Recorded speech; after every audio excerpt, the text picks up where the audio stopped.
সুপ্রিয় শ্রোতা, কথা মানবী ইউটিউব চ্যানেলে আপনাদের সকলকে স্বাগত জানাচ্ছি। আমি আইরিন অন্না।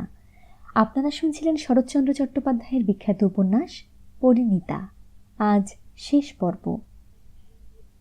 অসম্ভব বলিয়া শেখর ললিতার আশা একেবারেই ত্যাগ করিয়াছিল। প্রথম কটা দিন সে মনে মনে অত্যন্ত ভয়ে ভয়ে থাকিত, পাছে হঠাৎ সে আসিয়া উপস্থিত হয়, পাছে সব কথা প্রকাশ করিয়া দেয়, পাছে এই সব লইয়া লোকের কাছে জবাবদিহি করিতে হয়। কিন্তু কেহই তাহার কৈফিয়ত চাহিল না। কোনো কথা প্রকাশ পাইয়াছে কিনা তাহাও বোঝা গেল না, কিংবা সে বাড়ি হইতে এ বাড়িতে কেহ আসা যাওয়া পর্যন্ত করিল না। শেখরের ঘরের সম্মুখে যে খোলা ছাদটা ছিল, তাহার উপরে দাঁড়াইলে ললিতাদের ছাদের সবটুকু দেখা যাইত। পাছে দেখা হয় এই ভয়ে সে এই ছাদটায় পর্যন্ত দাঁড়াইত না। কিন্তু যখন নির্বিঘ্নে 1 মাস কাটিয়া গেল, তখন সে নিঃশ্বাস ফেলিয়া মনে মনে বলিল, হাজার হোক, মেয়ে মানুষের লজ্জা শরম আছে, এই সকল ব্যাপার সে প্রকাশ করিতেই পারে না। সে শুনিয়াছিল ইহাদের বুক ফাটিয়া গেলেও মুখ ফুটিতে চাহে না। এ কথা সে বিশ্বাস করিল এবং সৃষ্টিকর্তা তাহাদের দেহে এই দুর্বলতা দিয়াছেন বলিয়া সে মনে মনে তাহার বুদ্ধির প্রশংসা করিল। অথচ শান্তি পাওয়া যায় না কেন? যখন হইতে সে বুঝিল আর ভয় নাই, তখন হইতেই এক অভূতপূর্ব ব্যথায় সমস্ত বুক ভরিয়া উঠিতেছে কেন? রহিয়া রহিয়া হৃদয়ের অন্তরতম স্থল পর্যন্ত এমন করিয়া নিরাশায়, বেদনায়, আশঙ্কায় কাঁপিয়া উঠে কেন? তবে তো ললিতা কোনো কথাই বলিবে না, আর একজনের হাতে সঁপিয়া দিবার সময় পর্যন্ত মৌন হইয়া থাকিবে। তাহার বিবাহ হইয়া গিয়াছে, সে স্বামীর ঘর করিতে চলিয়া গিয়াছে, মনে হইলেও অন্তরে বাহিরে তাহার এমন করিয়া আগুন জ্বলিয়া উঠে কেন? পূর্বে সে সন্ধ্যার সময় বেড়াইতে বাহির না হইয়া সম্মুখের খোলা ছাদটার উপর পদচারণা করিত। আজও তাহাই করিতে লাগিল, কিন্তু একটি দিনও ও বাড়ির কাহাকেও ছাদে দেখিতে পাইল না। শুধু একদিন আন্নাকালী কি করিতে আসিয়াছিল, কিন্তু তাহার প্রতি দৃষ্টি পড়িতেই চোখ নামাইয়া ফেলিল এবং শেখর তাহাকে ডাকিবে কিনা স্থির করিবার পূর্বেই অদৃশ্য হইয়া গেল। শেখর মনে মনে বুঝিল, তাহারা যে পথ বন্ধ করিয়া প্রাচীর তুলিয়া দিয়াছে, ইহার অর্থ ওই 1 ফোঁটা কালি পর্যন্ত জানিয়াছে। আরও 1 মাস গত হইল। একদিন ভুবনেশ্বরী কথায় কথায় বলিলেন, এর মধ্যে তুই ললিতাকে দেখেছিস শেখর? শেখর ঘাড় নাড়িয়া বলিল, না, কেন? মা বলিলেন, প্রায় 2 মাস পরে কাল তাকে ছাদে পেয়ে ডাকলুম। মেয়েটা আমার যেন আর এক রকমের হয়ে গেছে, রোগা, মুখখানি শুকনো, যেন কত বয়স হয়েছে। এমনই গম্ভীর, কার সাধ্যি দেখে বলে 14 বছরের মেয়ে। তাহার চোখে জল আসিয়া পড়িল। হাত দিয়া মুছিয়া ফেলিয়া ভারী গলায় বলিলেন, পরনের কাপড়খানি ময়লা, আঁচলের কাছে খানিকটা সেলাই করা। জিজ্ঞেস করলুম, তোর কাপড় নেই মা? বললে তো আছে, কিন্তু বিশ্বাস হয় না। কোনো দিনই সে ওর মামার দেওয়া কাপড় পরে না, আমিই দেই। আমিও তো 6-7 মাস কিছু দেইনি। তিনি আর বলিতে পারিলেন না, আঁচল দিয়া চোখ মুছিতে লাগিলেন। ললিতাকে যথার্থই তিনি নিজের মেয়ের মতো ভালোবাসিতেন। শেখর আর একদিকে চাহিয়া নিঃশব্দে বসিয়া রহিল। অনেকক্ষণ পরে তিনি পুনরায় বলিলেন, আমি ছাড়া কোনোদিন সে কারো কাছে কিছু চাইতেও পারে না। অসময়ে খিদে পেলেও বাড়িতে মুখ ফুটে বলতেও পারে না। সেও আমি, ওই আমার কাছে ঘুরে বেড়াতো, আমি তার মুখ দেখলেই টের পেতুম। আমার সেই কথাই মনে হয় শেখর, হয়তো মুখ শুকিয়ে শুকিয়ে বেড়ায়, কেউ তাকে বোঝেও না, জিজ্ঞেসও করে না। আমাকে ও শুধু সে মা বলিয়াই ডাকে না, মায়ের মতো ভালোবাসে যে। শেখর সাহস করিয়া মায়ের মুখের দিকে চোখ ফিরাইতে পারিল না। যেদিকে চাহিয়াছিল সেই দিকেই চাহিয়া থাকিয়া কহিল, বেশ তো মা, কি তার দরকার ডেকে জিজ্ঞেস করে দাও না কেন? নেবে কেন? উনি আসা যাওয়ার পথটা পর্যন্ত বন্ধ করে দিলেন, আমিই বা দিতে যাব কোন মুখে? ঠাকুরপো দুঃখের জ্বালায় না বুঝে যেন একটা অন্যায় করেছেন, আমরা আপনার লোকের মতো কোথায় একটা প্রায়শ্চিত্ত করিয়ে ঢেকে দেব, তা নয়, একেবারে পর করে দিলুম। আর তাও বলি, এর পীড়াপিড়িতেই সে জাত দিয়ে ফেলেছে। কেবল তাগাদা। মনের ঘেন্নায় মানুষ সব করতে পারে। বরং আমি তো বলি, ঠাকুরপো ভালোই করেছেন। ওই গিরিন ছেলেটি আমাদের চেয়ে তার ঢের বেশি আপনার। তার সঙ্গে ললিতার বিয়ে হয়ে গেলে মেয়েটা সুখে থাকবে, তা আমি বলছি। শুনছি আসছে মাসেই হবে। হঠাৎ শেখর মুখ ফিরাইয়া প্রশ্ন করিল, আসছে মাসেই হবে নাকি? তাই তো শুনি। শেখর আর কিছু জিজ্ঞাসা করিল না। মা কিছুক্ষণ চুপ করিয়া থাকিয়া বলিলেন, ললিতার মুখে শুনলাম ওর মামার দেহটাও নাকি আজকাল ভালো নেই। না থাকবারই কথা, একে তো নিজের মনে সুখ নেই, তাতে বাড়িতে নিত্য কান্নাকাটি, 1 মিনিটের তরেও ও বাড়িতে স্বস্তি নেই। শেখর চুপ করিয়া শুনিতেছিল, চুপ করিয়াই রহিল। খানিক পরে মা উঠিয়া গেলে সে বিছানায় আসিয়া শুইয়া পড়িল। সে ললিতার কথা ভাবিতে লাগিল। এই গলিটায় 2খানা গাড়ির স্বচ্ছন্দে যাতায়াতের স্থান হয় না। 1খানা গাড়ি খুব একপাশে ঘেঁষিয়া না দাঁড়াইলে আর একটা যাইতে পারে না। 10 দশেক পরে শেখরের অফিস গাড়ি গুরুচরণের বাড়ির সম্মুখে বাধা পাইয়া স্থির হইল। শেখর অফিস হইতে ফিরিতেছিল। নামিয়া আসিয়া জিজ্ঞাসা করিয়া জানিল ডাক্তার আসিয়াছেন। সে কিছুদিন পূর্বে মায়ের কাছে শুনিয়াছিল গুরুচরণের শরীর ভালো নাই। তাই মনে করিয়া আর বাড়ি গেল না, সোজা গুরুচরণের শোবার ঘরে আসিয়া উপস্থিত হইল। তাই বটে, গুরুচরণ নির্জীবের মতো বিছানায় পড়িয়া আছেন। একপাশে ললিতা এবং গিরিন শুষ্ক মুখেই বসিয়া আছে। সম্মুখে চৌকির উপর বসিয়া ডাক্তার রোগ পরীক্ষা করিতেছেন। গুরুচরণ অস্ফুট স্বরে বসিতে বলিলেন।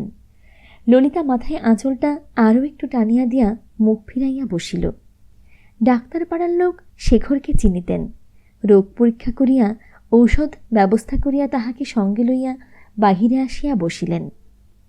গিরিন পিছনে আসিয়া টাকা দিয়া ডাক্তার বিদায় করিবার সময় তিনি বিশেষ করিয়া তাহাকে সতর্ক করিয়া দিলেন যে রোগ এখনও অধিক দূর অগ্রসর হয় নাই, এই সময়ে বায়ু পরিবর্তনের নিতান্ত আবশ্যক। ডাক্তার চলিয়া গেলে উভয়েই আর একবার গুরুচরণের ঘরে আসিয়া দাঁড়াইলেন। ললিতা ইশারা করিয়া গিরিনকে একপাশে ডাকিয়া লইয়া চুপি চুপি কথা কহিতে লাগিল। শেখর সম্মুখের চৌকিতে বসিয়া স্তব্ধ হইয়া গুরুচরণের দিকে চাহিয়া রহিল। তিনি ইতিপূর্বে ওদিকে মুখ ফিরাইয়া শুইয়াছিলেন। শেখরের পুনরাগমন জানিতে পারিলেন না। খানিকক্ষণ চুপ করিয়া বসিয়া থাকিয়া শেখর উঠিয়া গেল। তখনও ললিতা ও গিরিন তেমনি চুপি চুপি কথাবার্তা কহিতেছিল। তাহাকে কেহ বসিতে বলিল না, আসিতে বলিল না, একটা কথা পর্যন্ত কেহ ডাকিয়া জিজ্ঞাসা করিল না।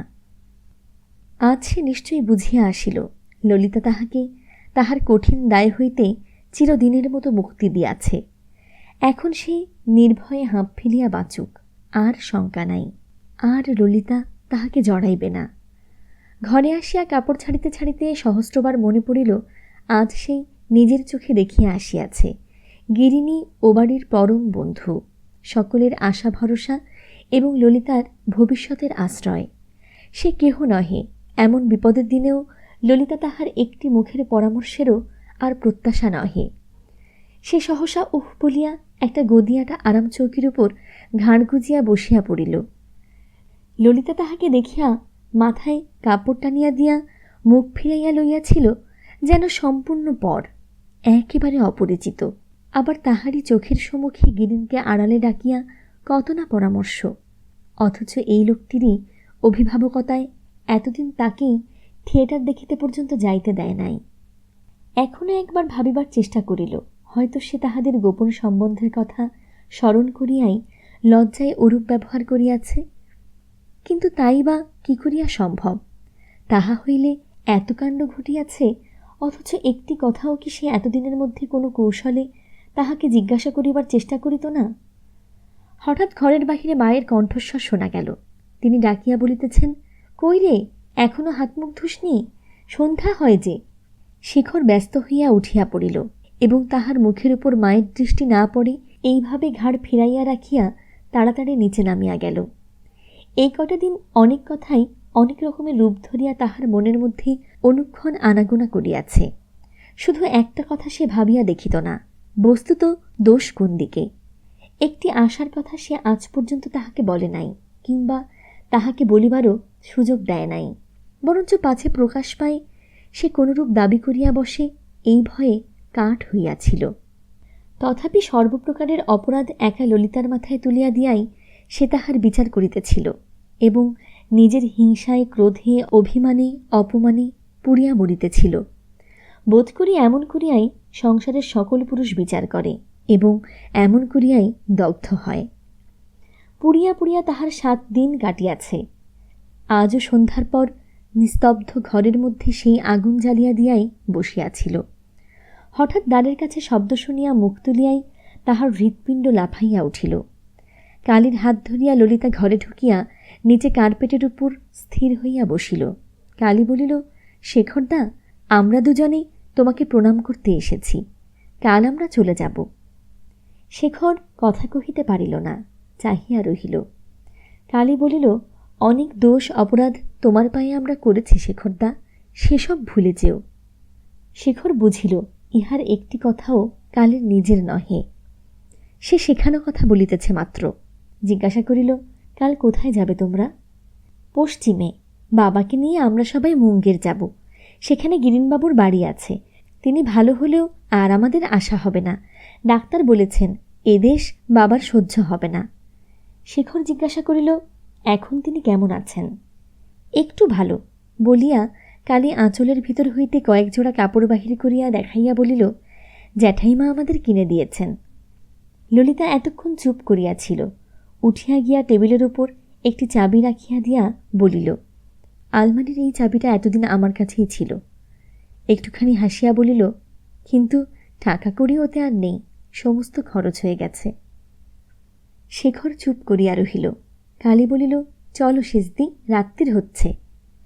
ললিতা কিছু বলিবার পূর্বেই এবার শেখর হঠাৎ ব্যস্ত হইয়া বলিয়া উঠিল, কালী, নিচে থেকে আমার জন্য 2টো পান নিয়ে এসো তো ভাই। ললিতা তাহার হাত চাপিয়া ধরিয়া বলিল, তুই বস কালী, আমি এনে দিচ্ছি। বলিয়া দ্রুতপদে নামিয়া গেল। খানিক পরে পান আনিয়া কালীর হাতে দিল। সে শেখরকে দিয়া আসিল। পান হাতে লইয়া শেখর নিস্তব্ধ হইয়া বসিয়া রহিল। চললুম শেখরদা বলিয়া কালী পায়ের কাছে আসিয়া গড় হইয়া প্রণাম করিল। ললিতা যেখানে দাঁড়াইয়া ছিল সেখানেই ভূমিষ্ঠ হইয়া প্রণাম করিয়া উভয়ই ধীরে ধীরে বাহির হইয়া গেল। শেখর তাহার ভালো মন্দ ও আত্মমর্যাদা লইয়া বিবর্ণ পাণ্ডুর মুখে বিহ্বল হতবুদ্ধির মতো স্তব্ধ হইয়া বসিয়া রহিল। সে আসিল, যাহা বলিবার ছিল বলিয়া চিরদিনের মতো বিদায় লইয়া গেল। কিন্তু শেখরের কিছুই বলা হইল না, যেন বলিবার কথা তাহার ছিল না। এইভাবে সমস্ত সময়টুকু কাটিয়া গেল। ললিতা কালীকে ইচ্ছা করিয়াই সঙ্গে আনিয়াছিল, কারণ সে চাহে না কোনো কথা ওঠে, ইহাও সে মনে মনে বুঝিল। তাহার পরে তাহার সর্বশরীর ঝিমঝিম করিতে লাগিল, মাথা ঘুরিয়া উঠিল। সে উঠিয়া গিয়া বিছানায় চোখ বুজিয়া শুইয়া পড়িল। গুরুচরণের ভাঙা দেহ মুঙ্গেরের জলহাওয়াতেও আর জোড়া লাগিল না। বৎসরখানেক পরেই তিনি দুঃখের বোঝা নামাইয়া দিয়া চলিয়া গেলেন। গিরিন যথার্থই তাহাকে অতিশয় ভালোবাসিয়াছিল এবং শেষ দিন পর্যন্ত তাহার যথাসাধ্য করিয়াছিল। মৃত্যুর পূর্বে তিনি সজল কণ্ঠে তাহার হাত ধরিয়া অনুরোধ করিয়াছিলেন সে যেন কোনোদিন পর না হইয়া যায় এবং এই গভীর বন্ধুত্ব যেন নিকট আত্মীয়তায় পরিণত হয়। তিনি ইহা চোখে দেখিয়া যাইতে পারিলেন না। অসুখ বিসুখে সময় হইল না, কিন্তু পরলোকে বসিয়া যেন দেখিতে পান। গিরিন তখন সানন্দে এবং সর্বান্তকরণে প্রতিশ্রুত হইয়াছিল। গুরুচরণের কলিকাতার বাড়িতে যে ভাড়াটিয়া ছিল তাহার মুখে ভুবনেশ্বরী মধ্যে মধ্যে সংবাদ পাইতেন। গুরুচরণের মৃত্যু সংবাদ তাহারাই দিয়াছিল। তাহার পর এ বাড়িতে গুরুতর দুর্ঘটনা ঘটিল। নবীন রায় হঠাৎ মারা গেলেন। ভুবনেশ্বরী শোকে দুঃখে পাগলের মতো হইয়া বড় বধূর হাতে সংসার সঁপিয়া দিয়া কাশী চলিয়া গেলেন। বলিয়া গেলেন আগামী বৎসর শেখরের বিয়ের সমস্ত ঠিক হইয়া গেলে তিনি আসিয়া বিবাহ দিয়া যাইবেন।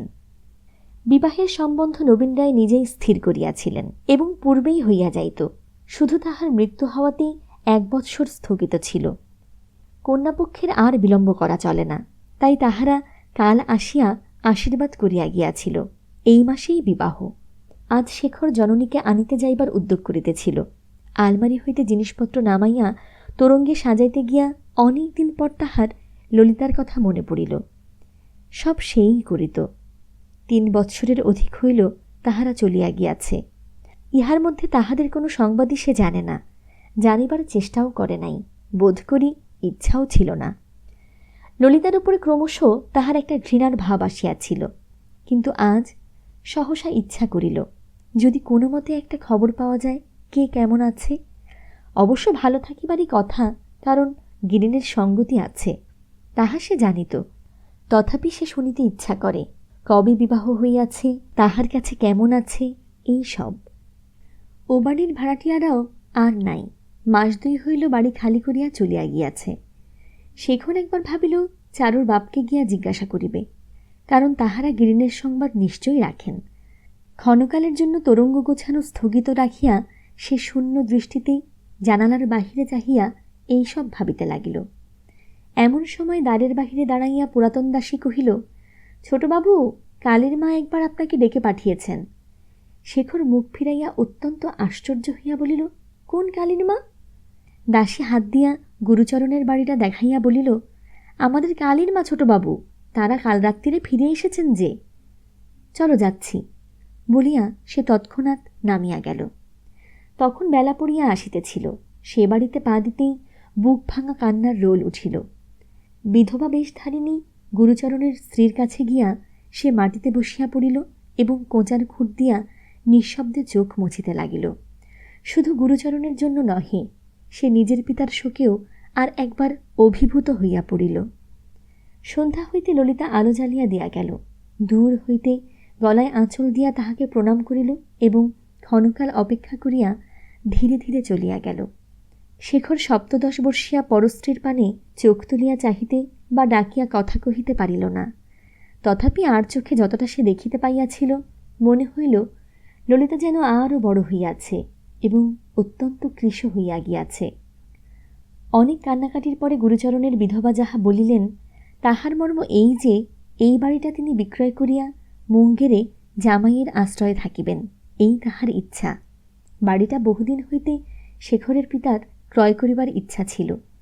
এখন উপযুক্ত মূল্যে তাহারাই ক্রয় করিলে ইহা একরকম নিজেদেরই থাকিবে, তাহার নিজেরও কোনরূপ ক্লেশবোধ হইবে না এবং ভবিষ্যতে কখনো তিনি এদেশে আসিলে 2-1 দিন বাস করিয়া যাইতেও পারিবেন, এই সব। শেখর মাকে জিজ্ঞাসা করিয়া তাহার যথাসাধ্য করিবে বলায় তিনি চোখ মুছিয়া বলিলেন, দিদি কি এর মধ্যে আসবেন না শেখর? শেখর জানাইল আজ রাত্রেই তাকে সে আনিতে যাইবে। অতঃপর তিনি একটি একটি করিয়া অন্যান্য সংবাদ জানিয়া লইলেন। শেখরের কবে বিবাহ, কোথায়, কত হাজার, কত অলঙ্কার, নবীন রায় কী করিয়া মারা গেলেন, দিদি কি করিলেন ইত্যাদি অনেক কথা বলিলেন এবং শুনিলেন। শেখর যখন ছুটি পাইল তখন জ্যোৎস্না উঠিয়াছে। এই সময় গিরীন্দ্র উপর হইতে নামিয়া বোধ করি তাহার দিদির বাড়িতে গেল। গুরুচরণের বিধবা দেখিতে পাইয়া প্রশ্ন করিলেন, আমার জামাইয়ের সঙ্গে তোমার আলাপ নেই শেখরনাথ? এমন ছেলে সংসারে আর হয় না। শেখরের তাহাতে বিন্দুমাত্র সন্দেহ নাই, তাহা সে জানাইল এবং আলাপ আছে বলিয়া দ্রুতপদে বাহির হইয়া গেল। কিন্তু বাহিরে বসিবার ঘরের সম্মুখে আসিয়া তাহাকে সহসা থামিতে হইল। অন্ধকার দরজার আড়ালে ললিতা দাঁড়াইয়াছিল। বলিল, শোনো, মাকে কি আজই আনতে যাবে? শেখর বলিল, হাঁ। তিনি কি বড় বেশি কাতর হয়ে পড়েছেন? প্রায় পাগলের মতো হয়েছিলেন। তোমার শরীর কেমন আছে? ভালো আছে বলিয়া শেখর তাড়াতাড়ি চলিয়া গেল। রাস্তায় আসিয়া তাহার আপাদমস্তক লজ্জায় ঘৃণায় শিহরিয়া উঠিল। ললিতার কাছাকাছি দাঁড়াইতে হইয়াছিল বলিয়া তাহার নিজের দেহটাও যেন অপবিত্র হইয়া গিয়াছে এমনই মনে হইতে লাগিল। ঘরে ফিরিয়া আসিয়া সে যেমন তেমন করিয়া তরঙ্গ বন্ধ করিয়া ফেলিল এবং তখনও গাড়ির বিলম্ব আছে জানিয়া আর একবার শয্যাশ্রয় করিয়া ললিতার বিষাক্ত স্মৃতিটাকে পোড়াইয়া নিঃশেষ করিয়া দিবে শপথ করিয়া সে হৃদয়ের রন্ধ্রে রন্ধ্রে ঘৃণার দাবানল জ্বালিয়া দিল। দাহনের যাতনায় সে তাহাকে মনে মনে অকথ্য ভাষায় তিরস্কার করিল, এমনকি কুলটা পর্যন্ত বলিতে সংকোচ করিল না। তখন কথায় কথায় গুরুচরণের স্ত্রী বলিয়াছিলেন, এ তো সুখের বিয়ে নয়, তাই শেষ পর্যন্ত কারো মনে ছিল না, নইলে ললিতা তখন তোমাদের সকলকেই সংবাদ দিতে বলেছিল। ললিতার এই স্পর্ধাটা যেন সমস্ত আগুনের উপরেও শিখা বিস্তার করিয়া প্রজ্বলিত হইতে লাগিল। শেখর মাকে লইয়া যখন ফিরিয়া আসিল তখনও তাহার বিবাহের 10-12 দিন বিলম্ব ছিল। দিন তিনেক পরে একদিন সকালে ললিতা শেখরের মায়ের কাছে বসিয়া একটা ডালায় কি কতকগুলো তুলিতেছিল। শেখর জানিত না তাই কি একটা কাজে মা বলিয়া ঘরে ঢুকিয়াই হঠাৎ থতমতো খাইয়া দাঁড়াইল। ললিতা মুখ নিচু করিয়া কাজ করিতে লাগিল। মা জিজ্ঞাসা করিলেন, কি রে? সে যে জন্য আসিয়াছিল তাহা ভুলিয়া গিয়া না এখন থাক বলিয়া তাড়াতাড়ি বাহির হইয়া গেল। ললিতার মুখ দেখিতে পায় নাই, কিন্তু তাহার হাত দুইটির উপর তাহার দৃষ্টি পড়িয়াছিল। তাহা সম্পূর্ণ নিরাভরণ না হইলেও দুকাছি করিয়া কাঁচের চুড়ি ছাড়া আর কিছু ছিল না। শেখর মনে মনে ক্রূর হাসি হাসিয়া বলিল, এ আর এক রকমের ভড়ং। গিরিন সঙ্গতিপন্ন তাহা সে জানিত। তাহার পত্নীর হাত এরূপ অলঙ্কার শূন্য হইবার কোনো সঙ্গত হেতু সে খুঁজিয়া পাইল না। সেই দিনই সন্ধ্যার সময় সে দ্রুতপদে নিচে নামিয়া আসিতেছিল। ললিতাও সেই সিঁড়িতে উপরে উঠিতেছিল। একপাশে ঘেঁষিয়া দাঁড়াইল, কিন্তু শেখর নিকটে আসিতেই অত্যন্ত সংকোচের সহিত মৃদুকণ্ঠে বলিল, তোমাকে একটা কথা বলবার আছে। শেখর এক মুহূর্ত স্থির হইয়া বিস্ময়ের বলিল, কাকে? আমাকে? ললিতা তেমনি মৃদুস্বরে বলিল, হাঁ তোমাকে। আমার সঙ্গে আবার কি কথা? বলিয়া শেখর পূর্বাপেক্ষা দ্রুতপদে নামিয়া গেল। ললিতা সেইখানে কিছুক্ষণ স্তব্ধভাবে দাঁড়াইয়া থাকিয়া অতি ক্ষুদ্র একটা নিঃশ্বাস ফেলিয়া ধীরে ধীরে চলিয়া গেল। পরদিন সকালে শেখর তাহার বাহিরের ঘরে বসিয়া সেই দিনের সংবাদপত্র পড়িতেছিল। নিরতিশয় বিস্ময়ের সহিত চোখ তুলিয়া দেখিল গিরিন প্রবেশ করিতেছে। গিরিন নমস্কার করিয়া নিকটে চৌকি টানিয়া লইয়া বসিল। শেখর প্রতি নমস্কার করিয়া সংবাদপত্রটা একপাশে রাখিয়া দিয়া জিজ্ঞাসু মুখে চাহিয়া রহিল। উভয়ের চোখের পরিচয় ছিল বটে, কিন্তু আলাপ ছিল না, এবং সে পক্ষে আজ পর্যন্ত দুজনের কেহই কিছুমাত্র আগ্রহ প্রকাশ করে নাই। গিরিন একেবারেই কাজের কথা পারিল। বলিল, বিশেষ প্রয়োজনে আপনাকে একটু বিরক্ত করতে এসেছি। আমার শাশুড়ি ঠাকুরনের অভিপ্রায় আপনি শুনেছেন। বাড়িটা তিনি আপনাদের কাছে বিক্রি করে ফেলতে চান। আজ আমাকে দিয়ে বলে পাঠালেন, শীঘ্র যা হোক একটা বন্দোবস্ত হয়ে গেলেই তারা এই মাসে মুঙ্গেরে ফিরে যেতে পারেন। গিরিনকে দেখিবা মাত্রই শেখরের বুকের মধ্যে ঝড় উঠিয়াছিল। কথাগুলো তাহার কিছুমাত্র ভালো লাগিল না। অপ্রসন্ন মুখে বলিল, সে তো ঠিক কথা, কিন্তু বাবার অবর্তমানে দাদাই এখন মালিক, তাকে বলা আবশ্যক।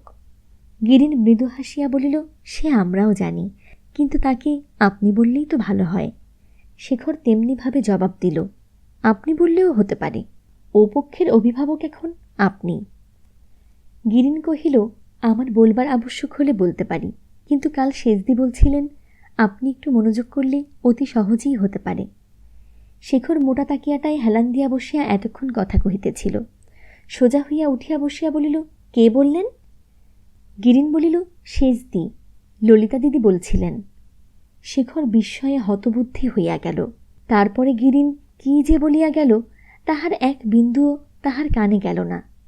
খানিকক্ষণ বিহ্বল দৃষ্টিতে তাহার মুখপানে চাহিয়া থাকিয়া বলিয়া উঠিল, আমাকে মাফ করবেন গিরিনবাবু, কিন্তু ললিতার সঙ্গে কি আপনার বিবাহ হয়নি? গিরিন জিভ কাটিয়া বলিল, আজ্ঞে না, ওদের সকলেই আপনি জানেন কালীর সঙ্গে আমার, কিন্তু সেরকম তো কথা ছিল না। গিরিন ললিতার মুখে সব কথাই শুনিয়াছিল। কহিল, না কথা ছিল না সে কথা সত্য। গুরুচরণবাবু মৃত্যুকালে আমাকে অনুরোধ করে গিয়েছিলেন আমি আর কোথাও যেন বিবাহ না করি। আমিও প্রতিশ্রুত হই। তার মৃত্যুর পরে শেষদিদি আমাকে বুঝিয়ে বলেন, অবশ্য এইসব কথা আর কেউ জানেন না যে ইতিপূর্বেই তাহার বিবাহ হয়ে গেছে এবং স্বামী জীবিত আছেন। এ কথা আর কেউ হয়তো বিশ্বাস করত না, কিন্তু আমি তার একটি কথাও অবিশ্বাস করিনি। তাছাড়া স্ত্রীলোকের একবারের অধিক বিবাহ হতে পারে না। ও কি? শেখরের দুই চক্ষু বাষ্পাকুল হইয়া উঠিয়াছিল। এখন সেই বাষ্প অশ্রুধারায় চোখের কোণ বহিয়া গিরিনের সম্মুখে ঝরঝর করিয়া ঝরিয়া পড়িল। কিন্তু সেদিকে তাহার চৈতন্য ছিল না। তাহার মনেও পড়িল না পুরুষের সম্মুখেই পুরুষের এই দুর্বলতা প্রকাশ পাওয়া অত্যন্ত লজ্জাকর। গিরিন নিঃশব্দে চাহিয়া রহিল।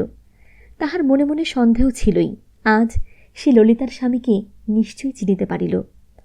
শেখর চোখ মুছিয়া ভারী গলায় বলিল, কিন্তু আপনি তো ললিতাকে স্নেহ করেন। গিরিনের মুখের উপরে প্রচ্ছন্ন বেদনার গাঢ় ছায়া পড়িল, কিন্তু পরক্ষণেই সে মৃদু মৃদু হাসিতে লাগিল। আস্তে আস্তে বলিল, সে কথার জবাব দেওয়া অনাবশ্যক। তাছাড়া স্নেহ যত বড়ই হোক, জেনে শুনে কেউ পরের বিবাহিত স্ত্রীকে বিবাহ করে না।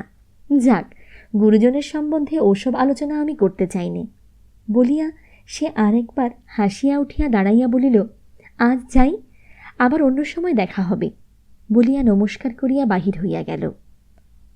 গিরিনকে শেখর চিরদিনই মনে মনে বিদ্বেষ করিয়াছে। এইবারে সেই বিদ্বেষ নিবিড় ঘৃণায় পর্যবসিত হইয়াছিল। কিন্তু আজ সে চলিয়া যাইবা মাত্র শেখর উঠিয়া আসিয়া ভূমিতলে বারংবার মাথা ঠেকাইয়া এই অপরিচিত ব্রাহ্ম যুবকটির উদ্দেশ্যে প্রণাম করিতে লাগিল। মানুষ নিঃশব্দে যে কত বড় স্বার্থ ত্যাগ করিতে পারে, হাসি মুখে কি কঠোর প্রতিশ্রুতি পালন করিতে পারে, তাহা আজ সে প্রথম দেখিল। অপরাহ্নবেলায় ভুবনেশ্বরী নিজের ঘরে মেঝেয় বসিয়া ললিতার সাহায্যে নূতন বস্ত্রের রাশি থাক দিয়া সাজাইয়া রাখিতেছিলেন। শেখর ঘরে ঢুকিয়া মায়ের শয্যার উপর গিয়া বসিল। আজ সে ললিতাকে দেখিয়া ব্যস্ত হইয়া পলাইল না। মা চাহিয়া দেখিয়া বলিলেন, কি রে? শেখর জবাব দিল না, চুপ করিয়া থাক দেওয়া দেখিতে লাগিল। খানিক পরে বলিল, ও কি হচ্ছে মা? মা বলিলেন, নূতন কাপড় কাকে কী রকম দিতে হবে হিসেব করে দেখছি, বোধ করি আরও কিছু কিনতে হবে না, না মা? ললিতা ঘাড় নাড়িয়া সায় দিল। শেখর হাসি মুখে কহিল, আর যদি বিয়ে না করি মা? ভুবনেশ্বরী হাসিলেন, বলিলেন, তাহা তুমি পারো, তোমার গুণে ঘাট নেই। শেখরও হাসিয়া বলিল, তাই বোধ করি হয়ে দাঁড়ায় মা। মা গম্ভীর হইয়া বলিলেন, ও কি কথা, অমন অলক্ষণে কথা মুখে আনিস নে। শেখর বলিল, এতদিন তো মুখে আনিনি মা, কিন্তু আর না আনলে নয়, আর চুপ করে থাকলেই মহাপাতক হবে মা। ভুবনেশ্বরী বুঝিতে না পারিয়া শঙ্কিত মুখে চাহিয়া রহিলেন। শেখর বলিল, তোমার এই ছেলেটির অনেক অপরাধী তুমি ক্ষমা করে এসেছ, এটাও ক্ষমা করো মা, আমি সত্যিই এই বিয়ে করতে পারবো না। পুত্রের কথা ও মুখের ভাব দেখিয়া ভুবনেশ্বরী সত্যিই উদ্বিগ্ন হইলেন, কিন্তু সে ভাব চাপা দিয়া বলিলেন, আচ্ছা আচ্ছা তাই হবে, এখন তুই যা তো এখান থেকে, আমাকে জ্বালাতন করিস নে শেখর, আমার অনেক কাজ। শেখর আরেকবার হাসিবার ব্যর্থ প্রয়াস করিয়া শুষ্ক স্বরে বলিল, না মা, সত্যিই বলছি তোমাকে, এ বিয়ে হতে পারবে না। কেন, এ কি ছেলে খেলা?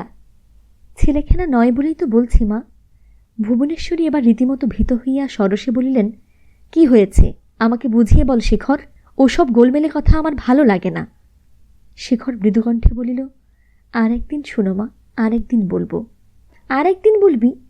তিনি কাপড়ের গোছা একধারে ঠেলিয়া দিয়া বলিলেন, তবে আজই আমাকে কাশি পাঠিয়ে দে, এমন সংসারে আমি একটা রাতও কাটাতে চাইনি।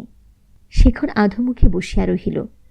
ভুবনেশ্বরী অধিকতর অস্থির হইয়া বলিলেন, ললিতাও আমার সঙ্গে কাশি যেতে চায়, দেখি তার যদি একটা কিছু বন্দোবস্ত করতে পারি।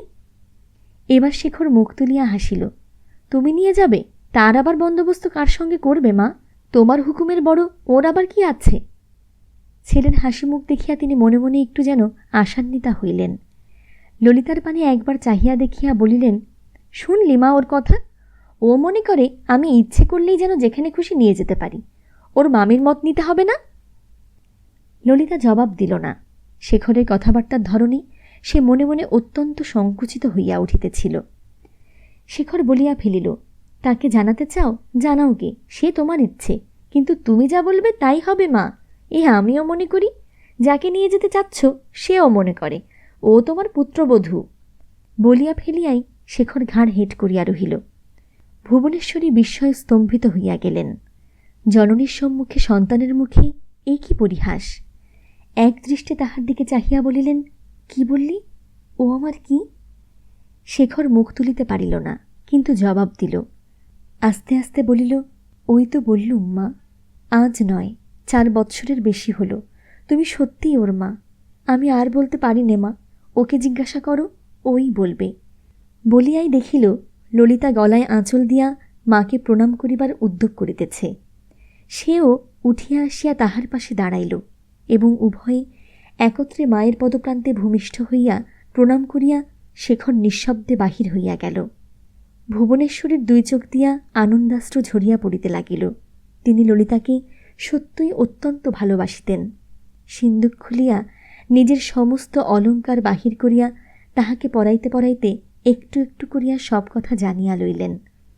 সমস্ত শুনিয়া বলিলেন, তাই বুঝি গিরিনের কালীর সঙ্গে বিয়ে হয়েছে? ললিতা বলিল, হাঁ মা, তাই। গিরিনবাবুর মতো মানুষ সংসারে আর আছে কিনা জানি না। আমি তাকে বুঝিয়ে বলতেই তিনি বিশ্বাস করলেন যে সত্যিই আমার বিয়ে হয়ে গেছে। স্বামী আমাকে গ্রহণ করুন না করুন সে তার ইচ্ছে, কিন্তু তিনি আছেন। ভুবনেশ্বরী তাহার মাথায় হাত দিয়া বলিলেন, আছে বই কি মা, আশীর্বাদ করি, জন্ম জন্ম দীর্ঘজীবী হয়ে থাকুক। একটু বস মা, আমি অবিনাশকে জানিয়ে আসি যে বিয়ের কোণে বদল হয়ে গেছে, বলিয়া হাসিয়া বড় ছেলের ঘরের দিকে চলিয়া গেলেন। সুপ্রিয় শ্রোতা বন্ধুরা, এই ছিল শরৎচন্দ্র চট্টোপাধ্যায়ের পরিণীতা উপন্যাসের শেষ পর্বটি। খুব শীঘ্রই আসব আপনাদের অনুরোধের কোনো একটি উপন্যাস নিয়ে। সে পর্যন্ত সকলেই ভালো থাকুন, সুস্থ থাকুন, আনন্দে থাকুন, নিরাপদে থাকুন। নিজের জন্যে বাঁচুন, নিজের আপন মানুষদের জন্যে বাঁচুন। অনেক অনেক শুভকামনা জানিয়ে আজকের মতো এখানেই শেষ করছি।